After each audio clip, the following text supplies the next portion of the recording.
So che il suo ballo più o meno lo so suonare, ma vabbè, ai suoi livelli non è irraggiungibile secondo me. È stato anche molto istintivo il modo di suonare Sì. che Bengasi ha sempre prodotto.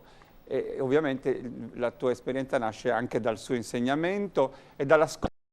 C'è qualche suonatore, oggi, quando si cita, non è che si vuole fare un torto agli altri, a volte abbiamo una preferenza, no? Un suono che ci incuriosisce di più. Ci sono alcuni nomi che ti affascinano? Mi affascinano molto il nome di Roberto Fadda e Silvano Fadda, per me. Che sono anche i tuoi vicini di casa, perché loro sono di Di Austis. Austis. E hanno proprio anche questa mescolanza di colori nella musica che fanno.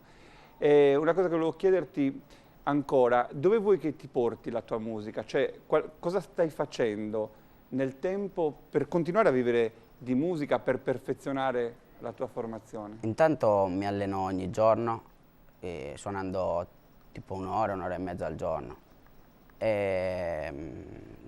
Intanto accompagno i gruppi e cerco di migliorarmi sempre di più. Tu ne hai accompagnato diversi, da Zara Sorgono, Desulo ovviamente fra un po' lo vedremo, e Sesto anche, quindi ti stai impossessando del Campidano, farai concorrenza a Giovanni, fra un po' vi metteremo dentro il ring.